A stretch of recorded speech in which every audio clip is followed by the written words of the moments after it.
Welcome everybody to the session. I'll be introducing our host. Today we have Amit Kumar and Damon Taylor with us. I'll be introducing our host. Damon has been working as a scriptwriter and as a script consultant and a first AD for several directors over the past 5 years, and himself with Amit Kumar in the development and writing of production of Unfreedom. Um, and he is a photographer as well. And further, I will over to you, Damon. Hello, thank you.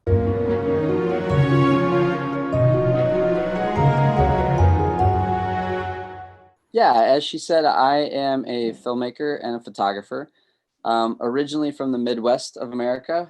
And I'm here as a fan of Amit Kumar, who is a writer, director, and originally from the mid-north of India. So, and we're here today to talk about our newest film, Brown, and how it relates to guerrilla filmmaking. Just a further brief introduction about us. You know, we met in college where I was getting my BA in filmmaking and screenwriting, and Raj was getting his doctorate in film theory, and began working together on his first film, which was Unfreedom, which we shot half in New York and half in New Delhi, India, and can be seen on Netflix currently. So, but today we're here to talk about another film that we've made called Brown.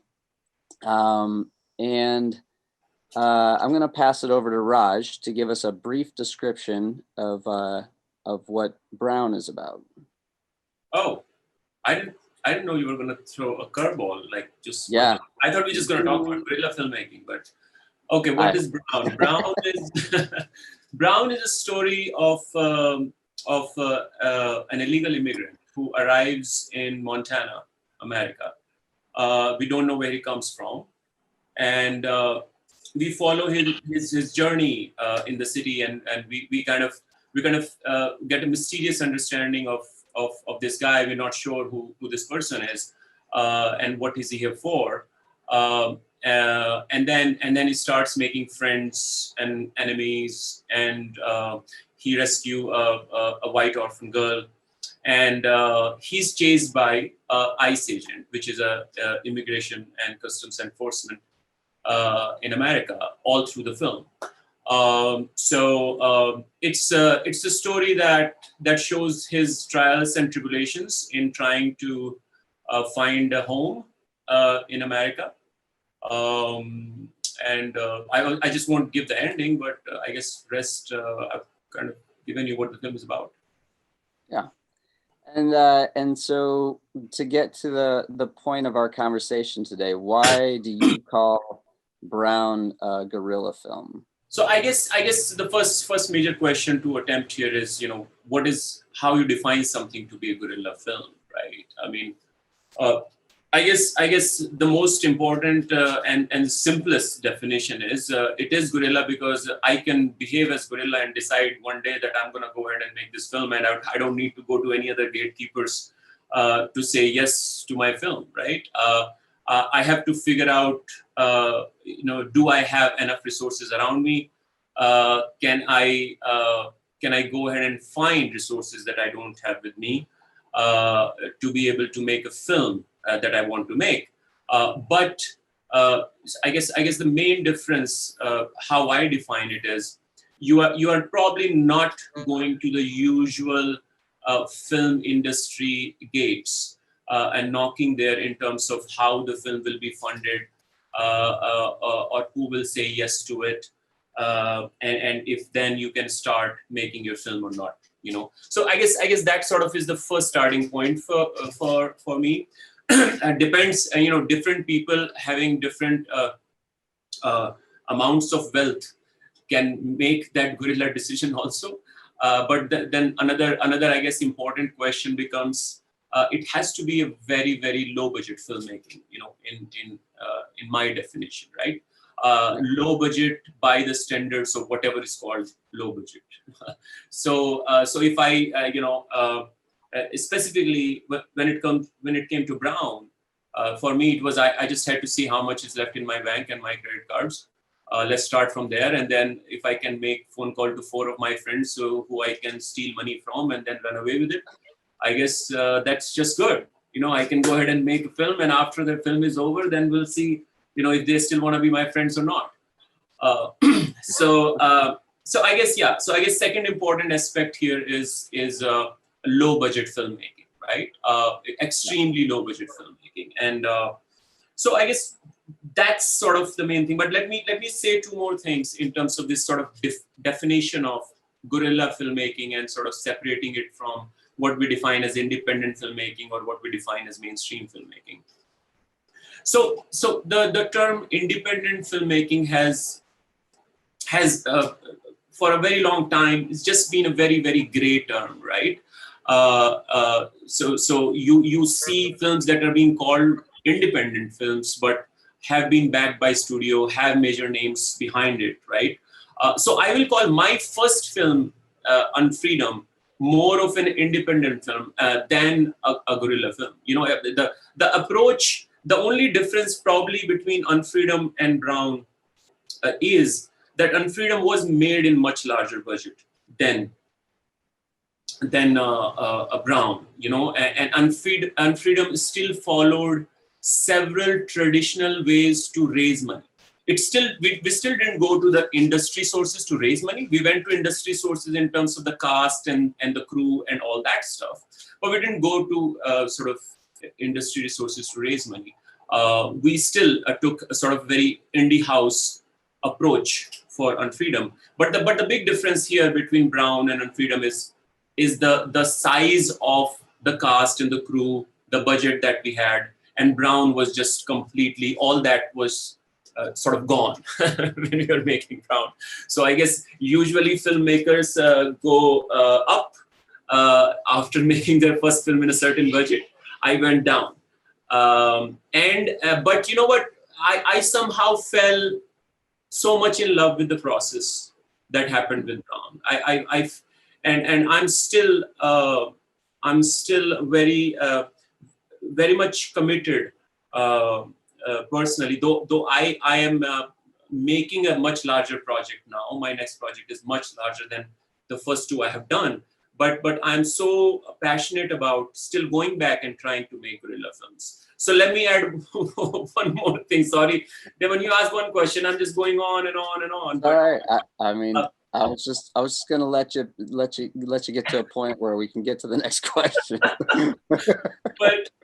But I guess let me say one more thing about guerrilla filmmaking, I guess, which becomes very, very crucial.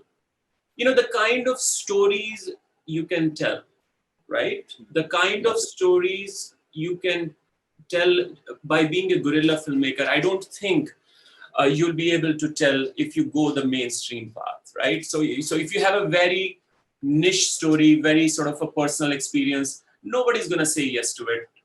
Nobody's gonna put money in it. I'm sort of not saying nobody would. I'm just using metaphorically. It's very, very difficult, right? Right. So I think another beauty of if you can accomplish guerrilla filmmaking is that you can tell stories that we don't usually see, right? And that's one thing that really excites me about it. Okay.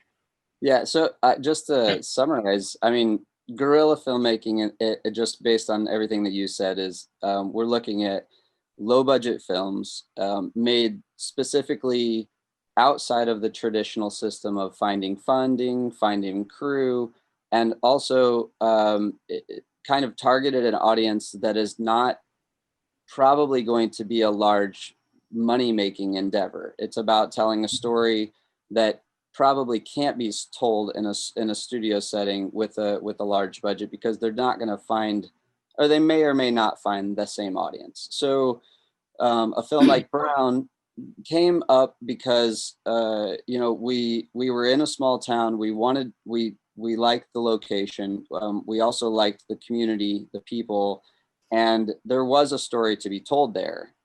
Whether or not it was going to be a money-making endeavor didn't really matter to us. So it felt more like, let's make a project with the community that we have found here, and then that just evolved, and from there the next part was, okay, we know that we don't have a budget. We're not aiming to make a lot of money. It's just about making a project here with these people. And so then you just kind of, we kind of got into a space where it was more about how do we make this work, right? That's what I feel like guerrilla filmmaking is. It's about, okay, here's what little I have. How can I still make this work and make a quality story and a quality film, you know? So I'll carry that through to, you know, the next question that I had here for us. And I mean, you've already talked about coming projects that you have, and I have also faced this as well, but, you know, why not just move to Hollywood or Bollywood and work and live there? Why not just go that direction if you're continuing to make projects like this, you know? I mean, you can, if you have the resources. I mean, like if you have the resources, connections, links, whatnot, you can and you should, right? I mean, nobody's saying, you know, one shouldn't. So I mean, for my personal experience, look, I wasn't born in a film family. I wasn't born to parents who would appreciate what I was trying to do. So, you know, I didn't have that kind of a support system. So for somebody to go live in Hollywood or Bollywood, you know, in Bombay, to struggle, right? It's a Herculean journey, right? And struggle there is also Herculean. But, you know, I mean, many take that path, and they should. I mean, it's a learning curve also that you go to the mainstream industry and you start somewhere at some small place, and then you become better, you learn, and you know, all that. So that's very much doable. I think the question is, I'm going to go back to what I said earlier.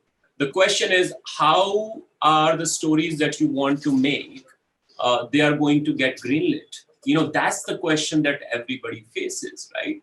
So if we're talking about sort of aspiring filmmakers who wants to make films, right? Who want to be filmmakers, they have that path that they go to the industry and start working under somebody, and they choose that path, and they can do that for 4 years, 5 years, try their luck.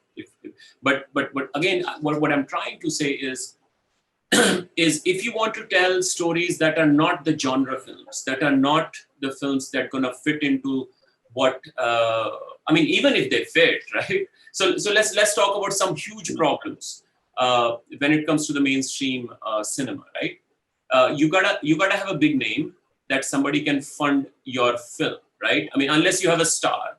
So if there are 10 stars right now in Bombay, even the top studios are struggling to fight between themselves the dates for them.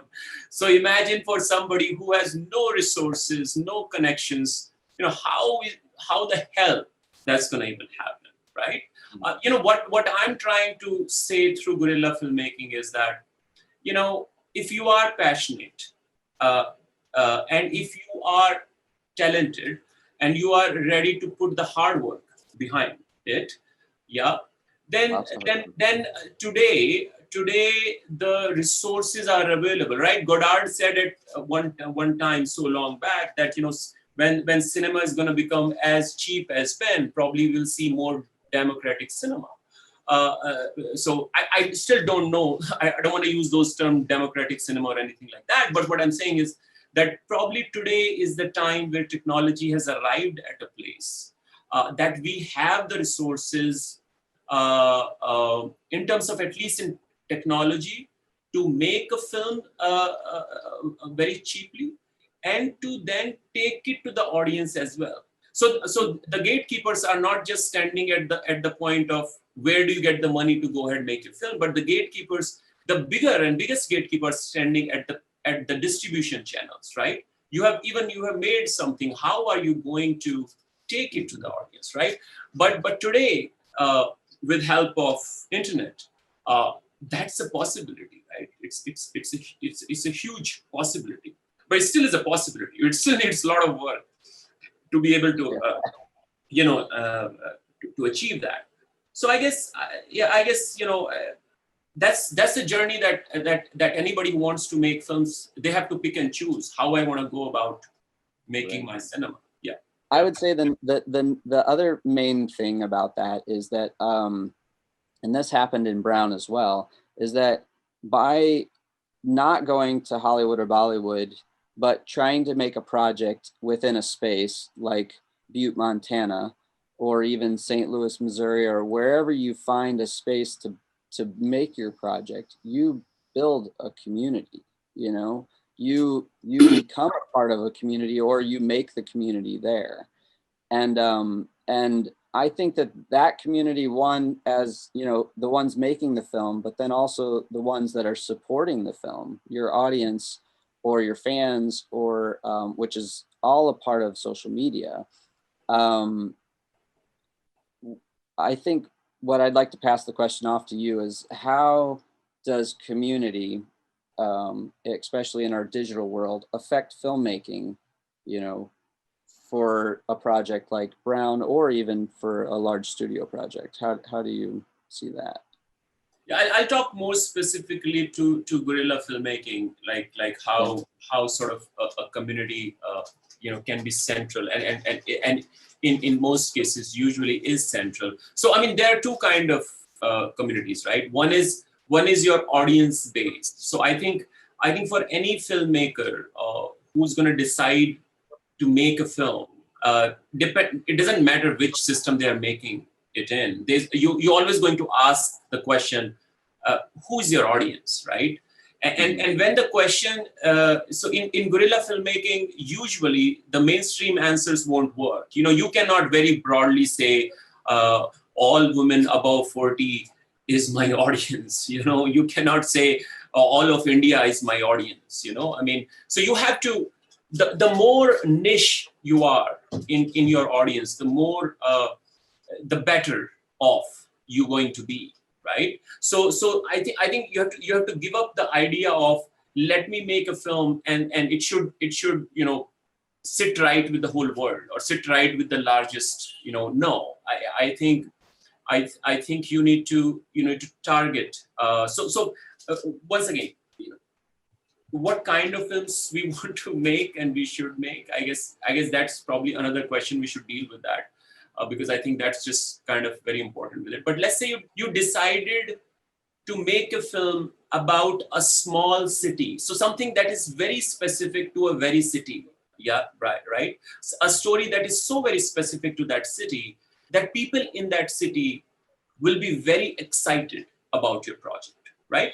And so the smaller the city is, the more connected the community is, the more doors you can knock and go and ask them that, look, I want to make this particular film, which is so central to our community, right?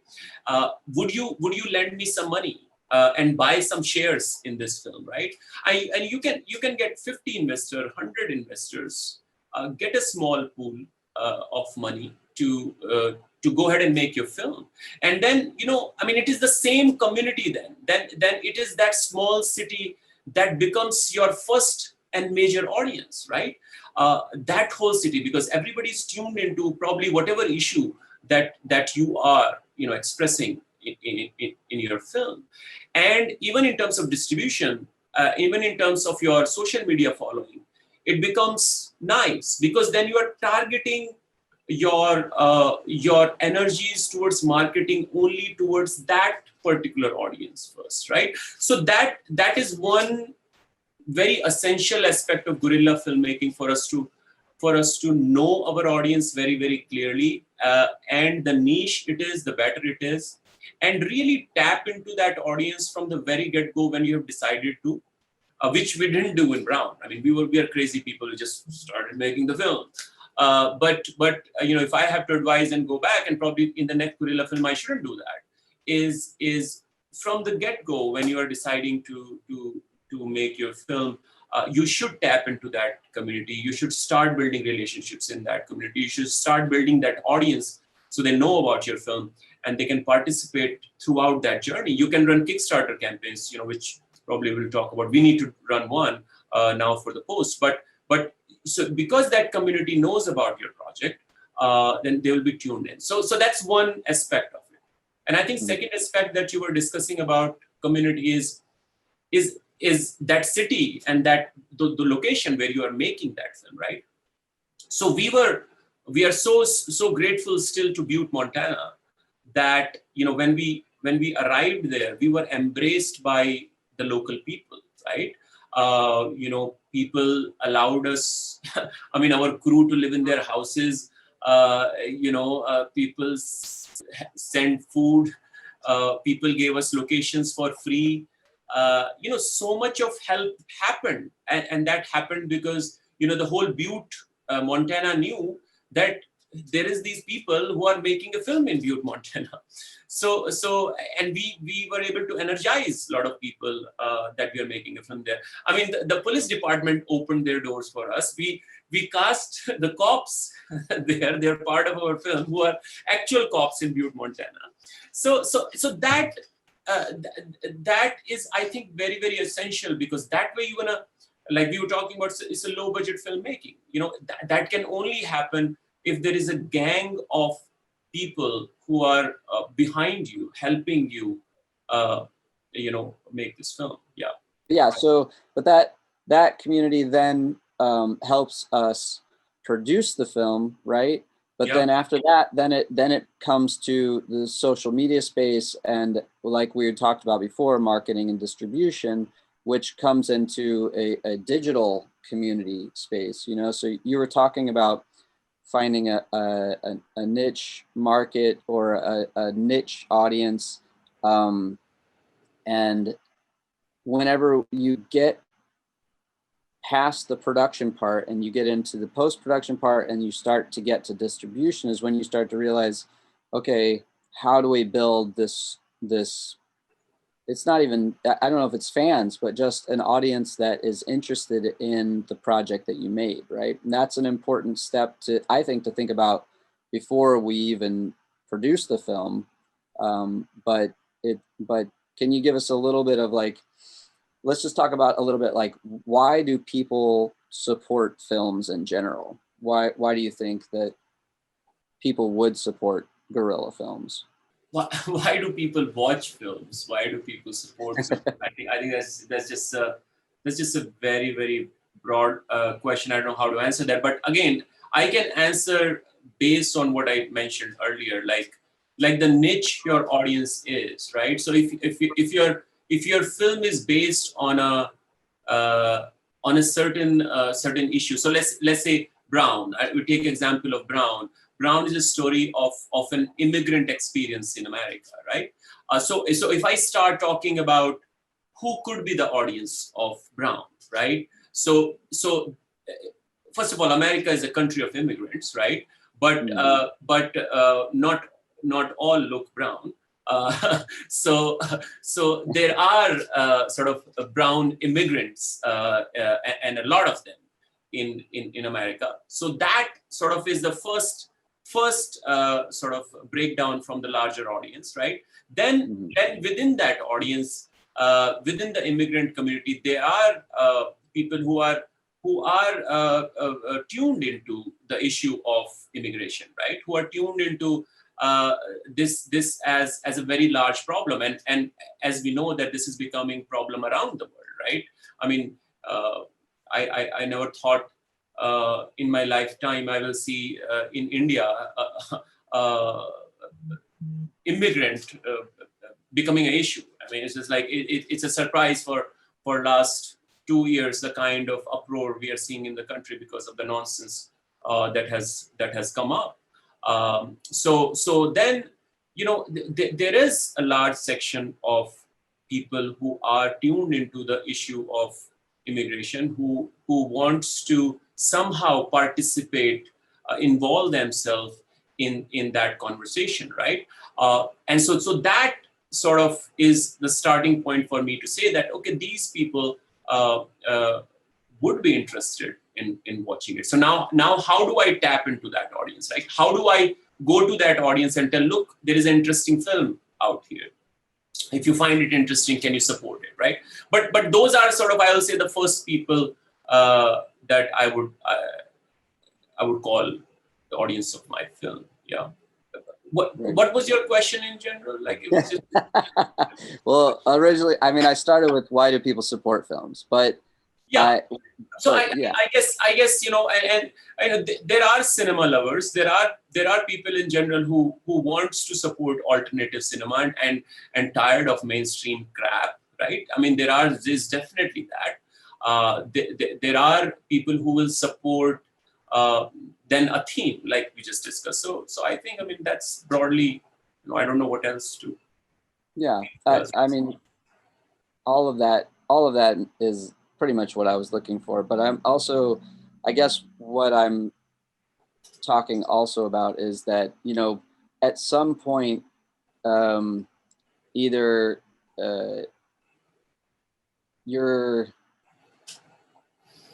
people support films traditionally by buying tickets to go to the theater, right? That's by giving that film attention.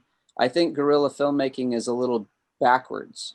It's almost like in order to support filmmakers, low budget filmmakers, people almost need to buy tickets in advance, which is, I think, where the boom of crowdfunding has come into play for lower budget films. There are a lot of low budget films that have gotten their funding from crowdfunding, and at different stages in the process. So some films get all their money before they shoot. Some films shoot part of it and realize they need more money. Some films, like Brown, we've made it through the process up to post-production, and now we're talking about doing a crowdfunding campaign. I think what I just wanted to touch on was that in this structure, especially in guerrilla filmmaking, the audience is almost more involved than they are in the traditional studio system. You have the ability to find out who your audience is, tell them what your story is going to be, and then ask them if they want that movie to be made. You know what I mean? Versus the studio system. So, but let me differentiate also this a little bit for our audience here, right? Okay. I mean, look, I guess we got into quite a bit into having a chat about the guerrilla distribution. So once you have made a guerrilla film, how do you go about distributing it, right? So let's keep that on side for a second, right? Let's come back to guerrilla filmmaking in the sense that you have made a film. So I mean, I'll go back to my first film, Unfreedom, right? I'm saying it was still a very independent film, larger budget than Brown, but it did still need to find its audience, correct? So and it found it eventually. First, it was banned in India, and probably that gave it little more publicity, and then it found its home in Netflix, right? Which is a regular traditional a studio space for showing your film, and in most cases, in most guerrilla filmmaking, in past, whatever the great good examples have been, they have eventually found a mainstream distribution, right? And that's where they have sort of largely found, sort of a larger audience for themselves, and probably a better money. So we'll come back to talk maybe a little bit more about sort of the guerrilla distribution, which is a very exciting space for me now, right? I mean, I think today I'm kind of very comfortable with making a guerrilla film, and I can probably make in the least resources. I know you have mentioned once that let's just make the next film we're gonna just go 5 people, and we're just gonna go ahead and make a film just with 5 people. And I think, I started with 150 people when it came to Unfreedom. We were about 35 or 40 on a daily basis on Brown. How many we were, Brown? Yeah, it was between 30 and 40. Between 30 and 40 people a day. But I until I did it, I was like skeptical with you, like, oh, how can we in 5 people? How can we make a film in 5 people? And a very renowned filmmaker I know, Ashish Avikuntak, his films have been in several major film festivals. He does totally alternative films. I mean, they're not films that even have narrative. They're experimental cinema, and he always make those films with 4 people. And I mean, it's like I couldn't understand, myself that how. I mean, but now after doing Brown, I can see it. I mean, I can see it that yes, we can 5 people go and make a film. But again, one aspect on that, I think we all need to, especially I wanna say that to our audience today. What is the most important thing, to be able to make a film is if you do not understand the craft of filmmaking, right? If you cannot make a film that will engage the audience at the level of quality that the films are being made around us, right? And I'm not talking about shitty films. I'm talking about good films, right? I mean, if you and there is no such definition of good film. I mean, we all have different definitions of good film, but I think it's like I was just talking to somebody today. It's like pornography. You see it, you know it, that it's pornography or it's a good film, right? You just know it. So if you are not, if you haven't arrived in your talent, in your craft, and you're capable of making good cinema, it just nothing matters. Guerrilla filmmaking, mainstream filmmaking, just nothing matters. It's not going to matter. So I think what's very important for anybody who wants to be a filmmaker is first learn your craft. And I'm not saying that you learn your craft in a film school. I mean, I am mostly against people going to film school, though I have done a PhD, but I'm against, because I know the mistakes I have made and somebody else should not. Because if you have that kind of money, you get the right people working with you, you get the right team, and go ahead and make a film. And in making one film, you have done your film school and much more, right? That's my recommendation to anybody, right? Nothing teaches making cinema than making cinema itself, right? Nothing teaches it better than that. So just, if you can, with whatever resources, just go out and make one, right? And then you will know that if you want to commit suicide after that, or you want to still be a filmmaker, right? That's sort of the absolute essential. Anyways, I got sidetracked. What was the question? That's an age-old debate. But I guess that's very other conversation. But I guess that's very important for the audience to.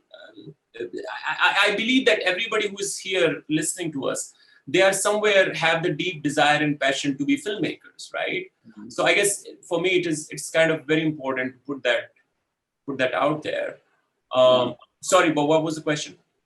So I'm just going to move on to the next little section that we're talking about. So for all films, there are different stages of filmmaking, and I just want to quickly run through them and then maybe do a quick comparison of like just guerrilla versus standard or traditional filmmaking. So just the main steps are, you're going to have your conception or your idea, everything that you want to be in that film, right?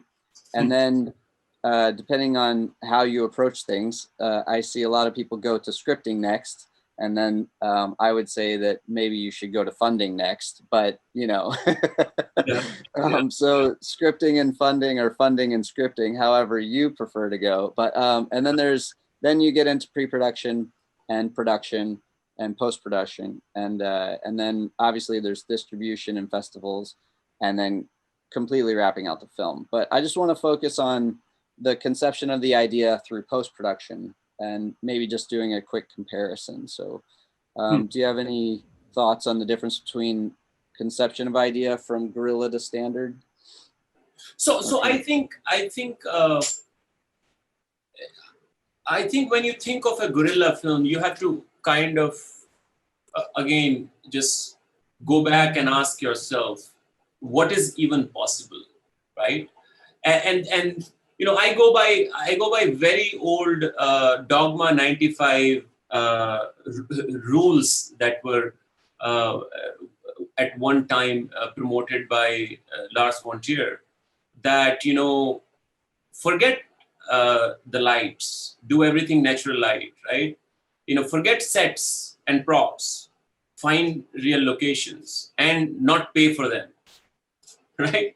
Uh, uh, uh, go to the city where you are looking. There are many aspiring actors. Find them and don't pay them, but give them credit, give them something. So I'll come to the team formation, but I mean, you have to ask yourself that I can tell only this kind of story. You have to start limiting yourself. So again, and you become a better filmmaker by having limitations. You don't become a better filmmaker by having everything at your disposal.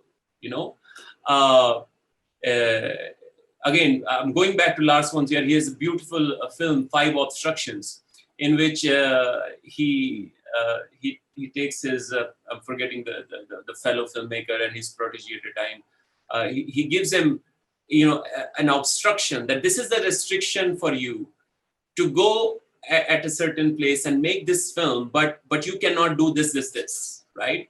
And when a filmmaker boxes themselves that these are my restrictions, and whatever I have to make within these limitations, some beauty come out of it, right? So what I'm trying to say is, a guerrilla filmmaker always have to start with restrictions and not with having resources, right? So the first thing, so these are the key things, like, where am I going to get my cast? Can I find good actors? There are people who are aspiring. There are people who are training themselves in theater. There are people in every city who want to be actors, and not just want to be actors in theory. They are training themselves to be actors. They're looking for a break. You have to find them. And again, I just said don't go to film school, but there are people in film school. Go to them, right?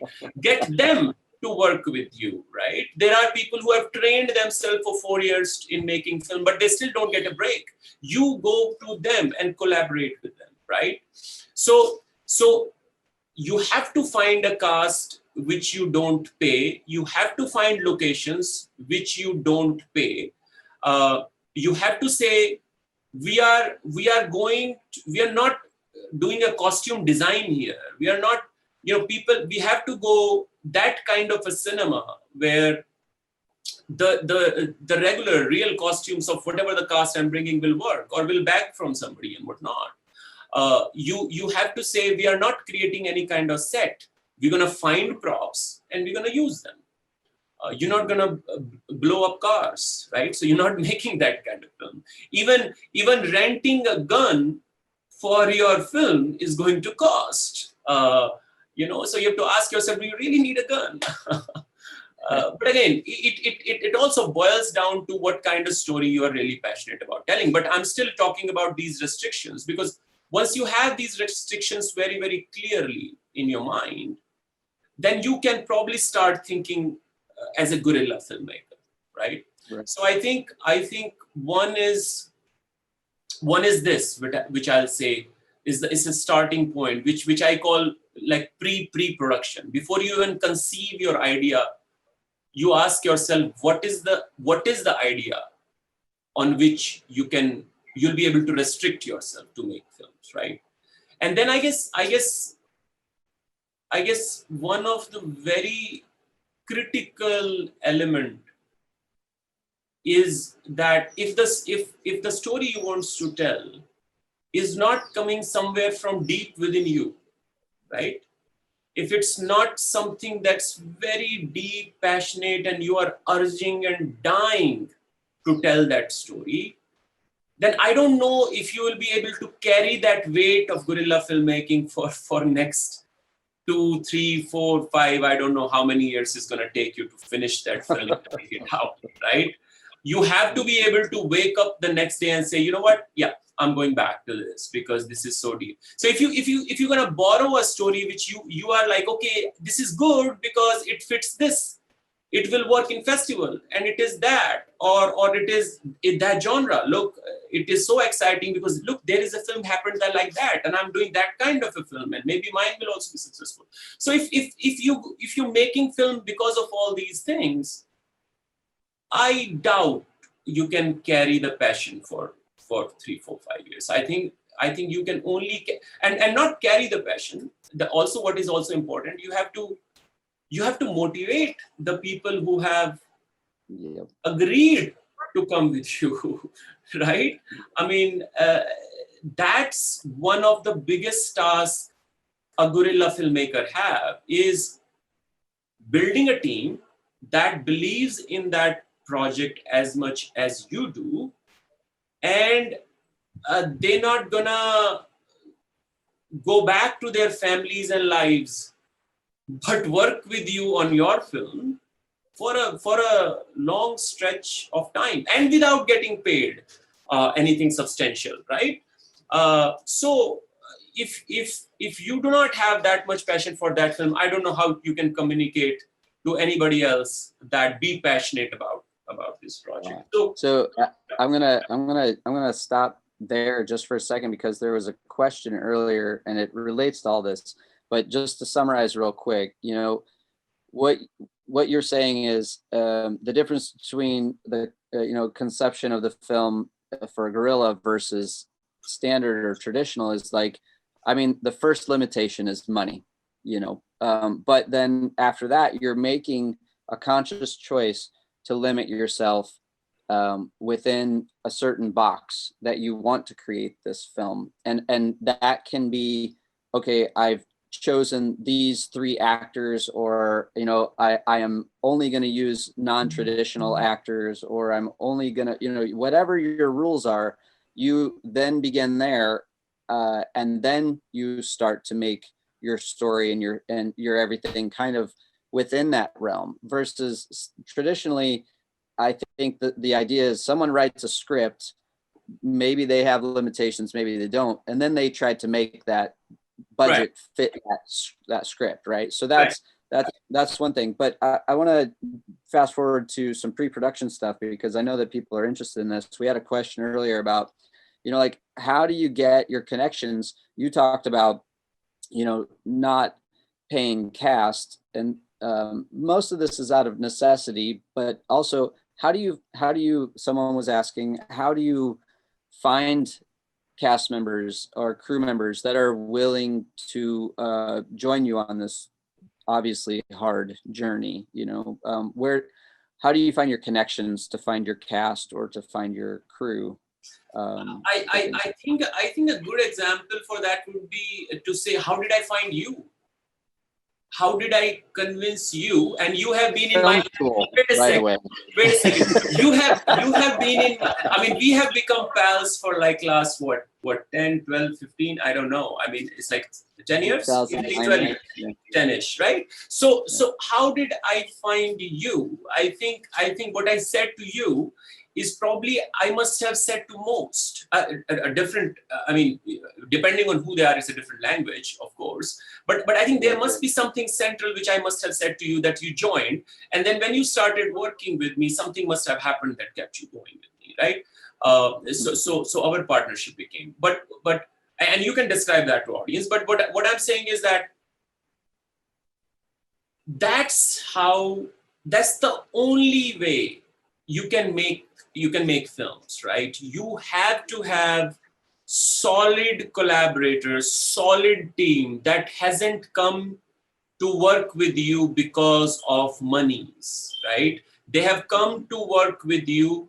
Either they believe so much in the project and they believe in your talent. They believe they're part of something that's going to be something good, something powerful, something that they can go tomorrow and say, look, I was part of this film. I made this happen, right? They can have that ownership with that film, and that's absolutely essential. So, I mean, I'll give you other examples, like for Unfreedom, when Unfreedom, I was going out and meeting people. I have Adil Hussain in that film. I have Victor Banerjee in that film. Victor Banerjee worked with Satyajit Ray. I mean, most respected people. Adil is Adil. I didn't have anything. Nobody made a phone call to me. There was no agent to say, Victor Banerjee will do your film or Adil will do. And they did not do the film for money. I'm making it public to everybody. They did not do that film for money.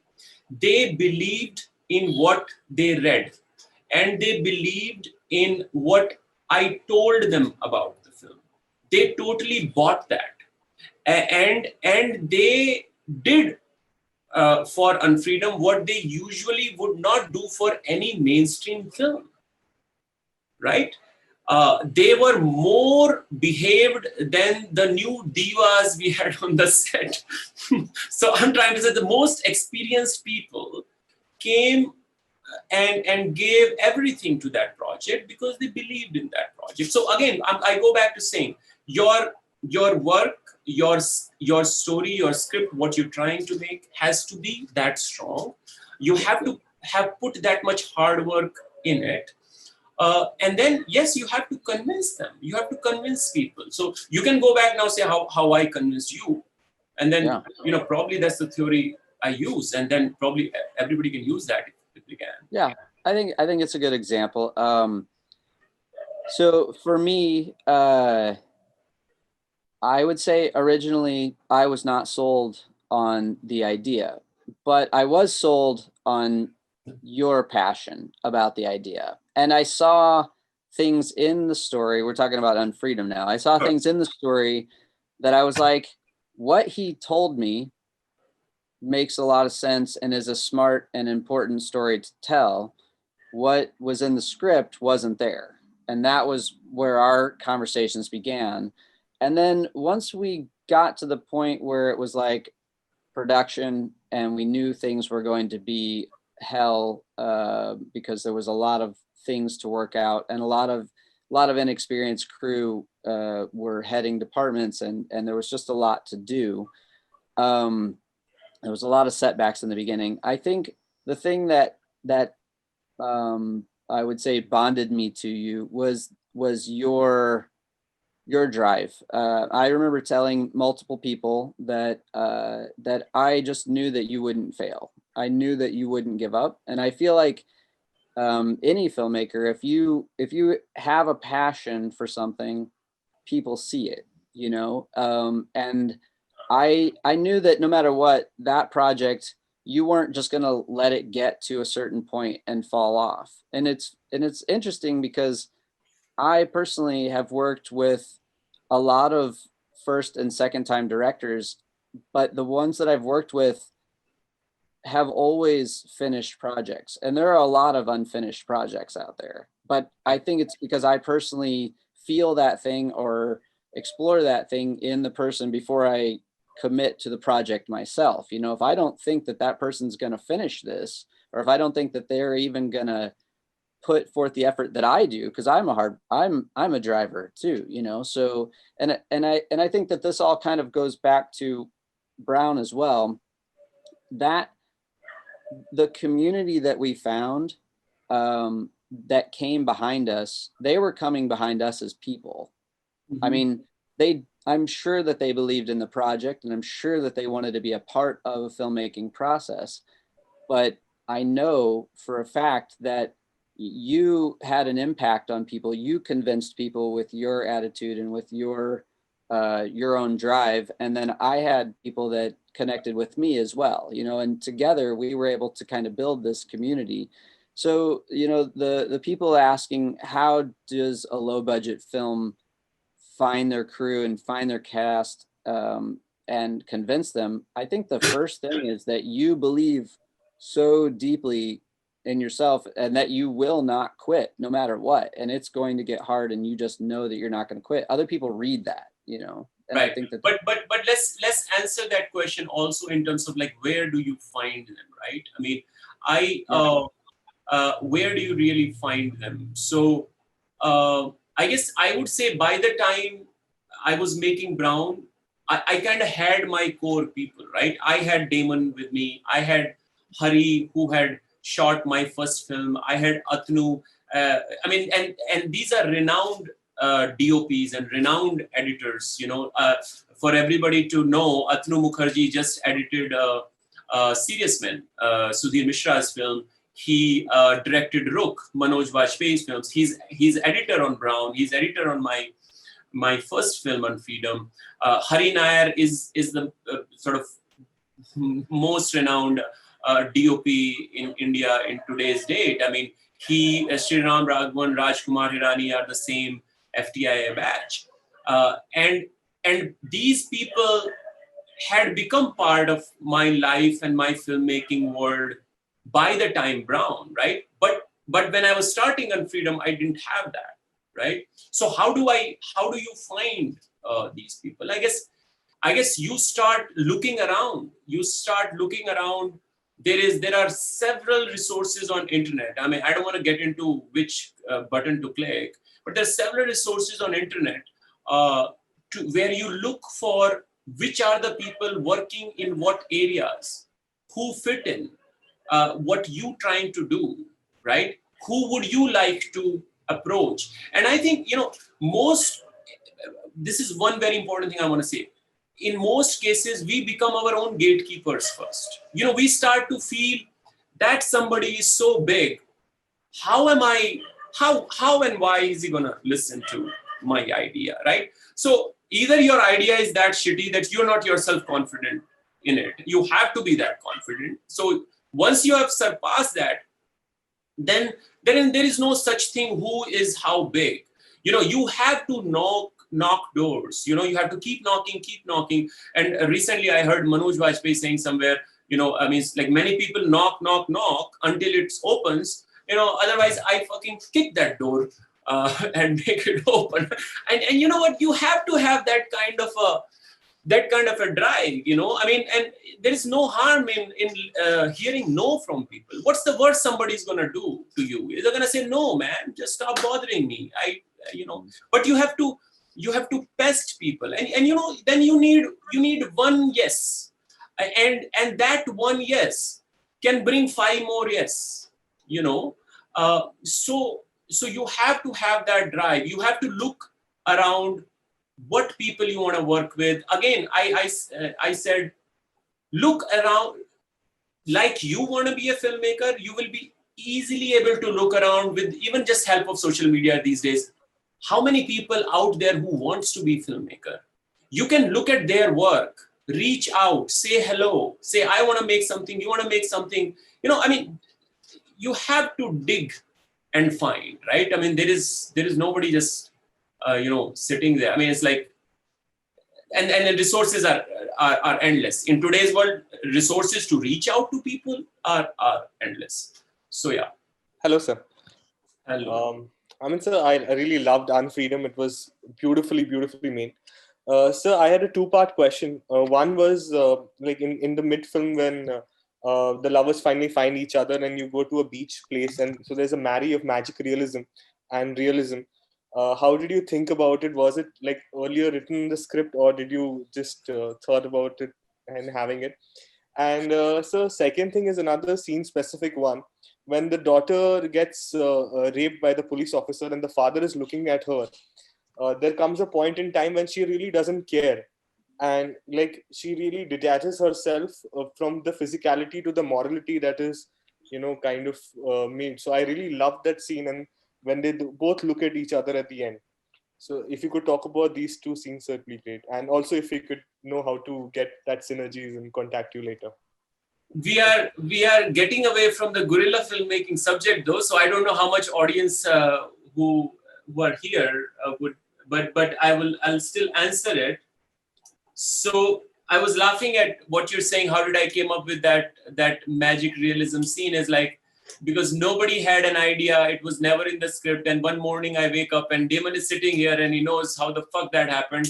And I said, I am going to do this and this scene. And they all were looking at my faces like, come on.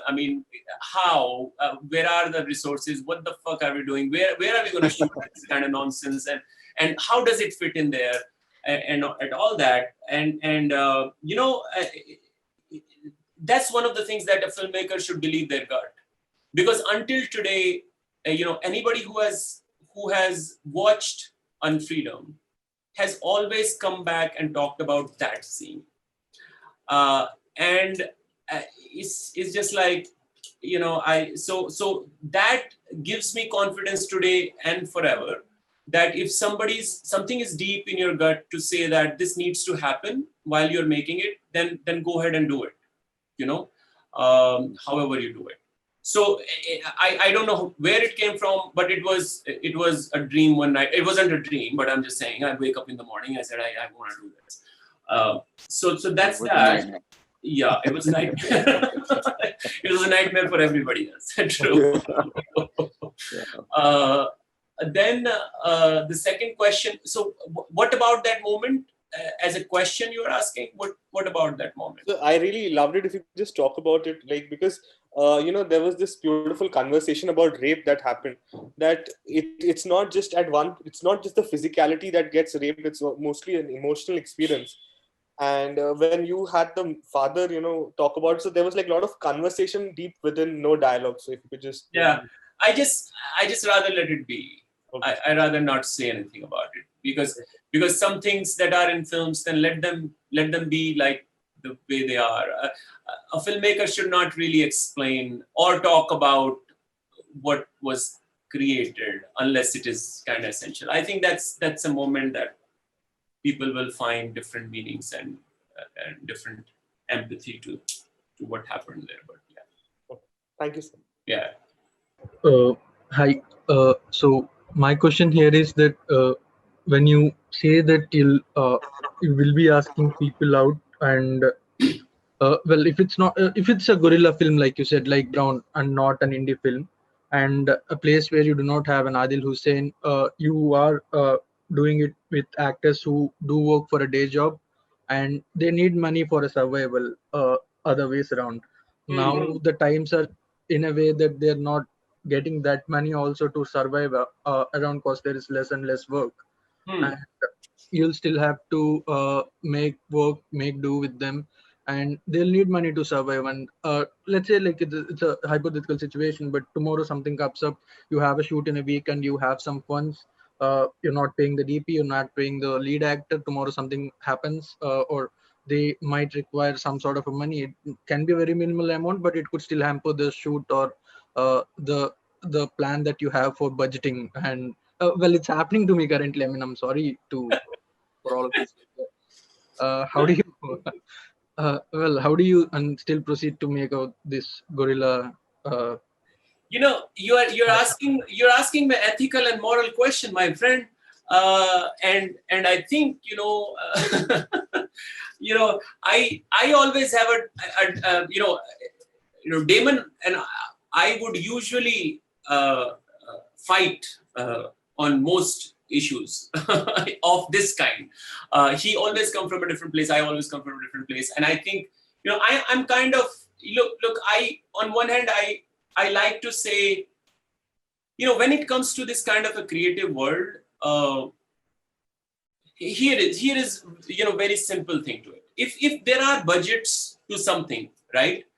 And you have committed something to the people that you have made part of your team, right?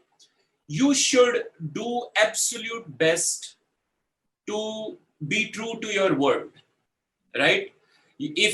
When I say don't pay actors, I didn't say tell them I'm going to pay you $10,000 and then when they have come to work, don't pay them. I didn't say that. What I said is, you tell them that, sir, I can't give you anything because I have nothing. I'm gonna squeeze you for 2 months. You're not gonna get fancy food. You're gonna live in a room with another person who is sleeping next to you. This is the environment you'll be working in. You have to give them a very true picture of the resources you have. But once you have given them that, then my recommendation is, then it is your responsibility as a filmmaker to kind of stay your ground and give them what you promised them. right? And use your skill, not to go overboard with your budget, that you're not able to give people what you promised them, right? So that's one thing. Now your name is Shanmukh, right? So now in current situations of pandemic and all the problems that people are facing, man, I don't know what to say. We're all suffering. We all are having issues. Maybe these are the times to kind of stop and not make films and feed everybody, right? That's all I can say, but I don't know what else to say to you, man. I have a little bit to add to that. Going back to what happened in Brown, something that you said to me when we started putting the team together, that, like you said, we don't always see eye to eye, but I think we make a good balance, because I was also kind of pushing back that, we should figure out some way to give them something. And then, there, especially during times whenever somebody was in need or something like that, you want to help people out. We're all filmmakers. We're all trying to figure it out, right? So, but the point that you made that made a lot of sense to me was that, like you said, if we're honest with them at the beginning and we tell them that we don't have anything to give, do you want to become a part of this? And then it is their choice. If they come on board, then it's their choice. And if at some point their means change or something and they have to back out, then that is also their choice. And I'm sad to see you go, but there's nothing that we can do about it, So we're a team. And then it comes down to what I call creative problem solving. We had an incident with an actor on Brown who had to back out after 2 weeks of shooting, and we had to completely reshoot her scenes and replace her. And it was tough, but it was an emotional decision on her part and her family's part, and that's fine. So instead of, freaking out, literally that next day we had found a replacement and continued shooting, and that's just how guerrilla filmmaking is. Right. So I'm glad. On one hand, I don't want to remember that nightmare, but on other hand, I'm glad you mentioned that thing. She was our key cast. A 6-year-old. She was 6. She was 7. She was 6. 6-year-old child who was shooting with us. We had shot 14 days. Yeah. Out of a 35-day that schedule was, and she had to go, and her parents was like, well, we can't meet this schedule. And we also realized that if we can, because she couldn't work that fast, and she was just the child couldn't take any more pressure, and the parents were very committed when the film started, and it is because we were sure of their commitment we felt this is going to be, but then they pulled out. And for a guerrilla filmmaker, my God, I'm screwed. 13, out of 1/3 of my budget is gone. I can't, so I have to now. So that was a nightmare for us while we were making Brown. But you know what, you have to take that in stride and you have to kind of keep going. And I guess, again, you reminding me nightmares, so I keep remembering nightmares. It's like, I had an editor friend when before Unfreedom, he used to say that, you know what, Raj, you need to go somewhere, look at your Rashi or something. They're motherfucking, I don't know how many snakes are sitting in your way. Anything that you start, it has roadblocks every next step. And I remember the first day we start shooting in New York Unfreedom, it was what kind of the traffic that the first day we start shooting, it took us half day to go around. Every road was blocked. And I was looking at it, it's like, that's called literally a roadblock in your filmmaking, and so anyways, but I always say that filmmaking is like war, and if anything can teach you patience, it's war and filmmaking. So it teaches you that. Okay. Yeah, did we answer that question? Yeah, I just hope it teaches me with lesser nightmares though. But yeah, Hi. Hi. highly doubt Am it I audible? now that I've heard you people. But yeah. Yeah. So, finally, while making the film, there is always a costing involved in the film, right? So, how do you guys cost the film? And secondly, how do you guys market it? Because when you are putting something in, you expect something in return. And to be frank, if you are not getting it back, your other projects might hamper it. Right. And the second question after that is that Unfreedom was banned in India in 2014. And now, as we go ahead in 2020, we see there is a polarization in the society. There is a extreme right, like people going to the right and the left. Okay, how do you see India growing with a kind of film like Unfreedom? Okay, so let me start with, so your first question is what is like costing. Costing and return on investment. Now, how do you? I don't think in guerrilla filmmaking you start from costing your film. You start to look at your pocket and you say how much you got, and then you say what you're going to make with that, right? I mean, that's where you start. Regarding, and no, of course, look, I totally believe we live in a world where economic system is through which we function regardless. So you have to somehow make sure that the film, whatever budget you have made in, you cross that landmark when it comes to the distribution of the film. So whoever invested with you, if you have given them their money back, they're going to come back to you. And that's the case also when it comes to Unfreedom for me. Some people have come back working with me, though I didn't give them all their money back, but they still did. See how good a salesman I am, right? I mean, that's what you need to be. But no, it is absolute essential. So how do you do that? Well, I guess that's a whole another conversation. And like I said with Damon, we're going to keep having these chats. It's a very broad conversation to answer that. I mean, I don't know if I can answer that in 2 minutes. How do you do that? And I'm still trying to figure out how do you do that. While I'm talking to people, how do you do that? I'm trying to figure out myself, how do you do that? But regarding your second one, polarizing, so what should I do with that? I mean, if the world is getting polarized, I'm sorry. I mean, it's getting fucked up every day. It can continue getting fucked up. But I feel if I have to make Unfreedom again, I should make Unfreedom again. And it is a very polarizing film. I exactly remember when there were certain screenings of the film, and I was sitting to do Q&A of those films, and Damon, you were there on the Chelsea Film Festival screening in New York, or you were not? No, I was not. So at Chelsea Film Festival, there was audience that was fighting with each other. They stopped asking me questions. There was audience from one dais to other dais. They were fighting with each other. And you know what? I call that success of a film, right? I mean, if as a filmmaker, I've been able to generate a conversation, right? I think that's what it is. We are not here to give answers. I don't know if we have answers, right? If we are able to raise a good question, I think that's worth it. Please. Yeah. So we're gonna wind down.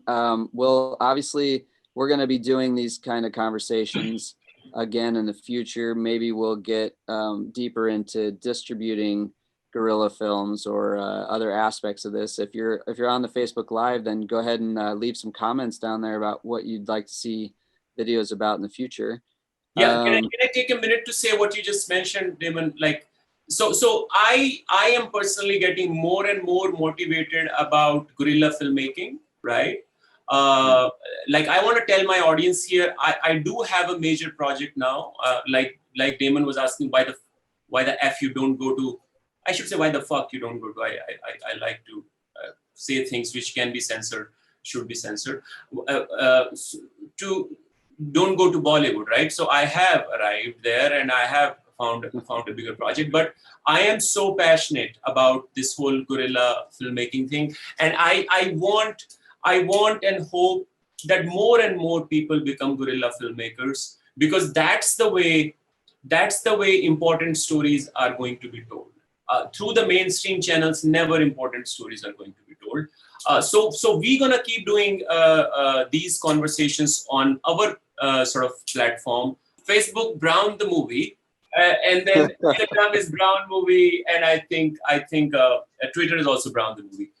So we're gonna keep having these guerrilla filmmaking conversations there, and obviously we're gonna build more and more of our team, our Brown team, to take the Brown film out in the market. So anybody who wants to participate, be with us, feel free to write to us, and we'll see what synergies can happen.